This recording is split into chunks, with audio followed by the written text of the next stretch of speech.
నేను ఆ రోజు ఈ రోజు కూడా చెప్తున్నా, నేను చాలా స్పష్టంగా ఉన్నా. రాజకీయ కక్షలతో నా జీవితంలో ఎప్పుడు నేను రాజకీయం చేయలేదు, ఇప్పుడు కూడా నేను చేయను. అదే సమయంలో లా అండ్ ఆర్డర్ సమస్యలు క్రియేట్ చేసే వాళ్ళ పైన మాత్రం ఈ ప్రభుత్వం సింహ స్వప్నంగా ఉంటుందని మరొకసారి హెచ్చరిస్తున్నాను. ఎవరైనా చరిత్ర ఒకసారి చూసుకుంటే అధ్యక్ష, తెలుగుదేశం పార్టీ వచ్చిందంటే లా అండ్ ఆర్డర్ సెట్ కావాలి. ఈ రోజు ఎన్డీఏ ప్రభుత్వం ఉన్నాం. ఎన్డీఏ ప్రభుత్వం కూడా చాలా స్పష్టంగా ఉంది. ఎట్టి పరిస్థితుల్లో లా అండ్ ఆర్డర్ ఉపేక్షించాం, ఎవ్వరు బ్రేక్ చేసినా.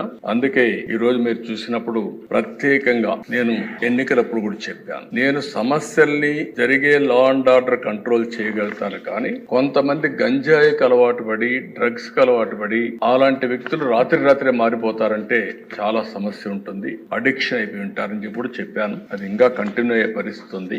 ఏదేమైనా అధ్యక్ష, గంజాయి పైన, డ్రగ్స్ పైన ఉక్కు పాదం మోపాం, ఈగులనే ప్రత్యేక వ్యవస్థ తీసుకొచ్చాం. నేను ఈ రాష్ట్రంలో ఉండే ప్రజలందరికీ విజ్ఞప్తి చేస్తున్నా, మీ పిల్లల్ని, మీ కుటుంబ సభ్యుల్ని మీరు కూడా కంట్రోల్ చేయాల్సిన అవసరం ఉంది. ఎక్కడికక్కడ మెంటరింగ్ చేయాల్సిన అవసరం ఉంది. ఎక్కడ కూడా ప్రతి ఒక్కరికి విజ్ఞప్తి చేస్తున్నా, మన స్వార్థం కోసం మనం గంజాయి పండించి ప్రజల జీవితాలతో చెలగాడడం కరెక్ట్ కాదు. అందుకే లేటెస్ట్ టెక్నాలజీస్ అన్ని ఉపయోగిస్తున్నాం. నేను కంట్రోల్ అయిందని కానీ మంత్రి గారు ఇప్పుడు కూడా చెప్పారు, మేము కంట్రోల్ చేశామని. ఇంకా పూర్తిగా కంట్రోల్ చేశామని చెప్పడం లేదు. ప్రజలు మెచ్చుకున్నప్పుడే మీరు కంట్రోల్ చేసినట్టు అవుతుంది, అంతవరకు మీ పని ఉంటుంది.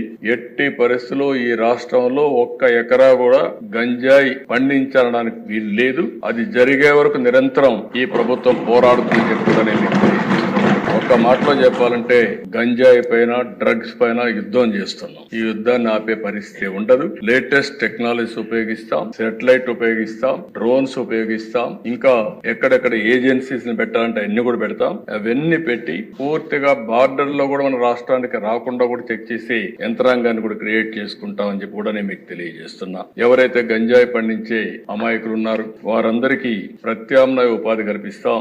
వారిని కూడా రిక్వెస్ట్ చేస్తున్నాం, మీరు ఎక్కడ కూడా గంజాయి పండించద్దని కూడా వారందరికీ చెప్తున్నాను.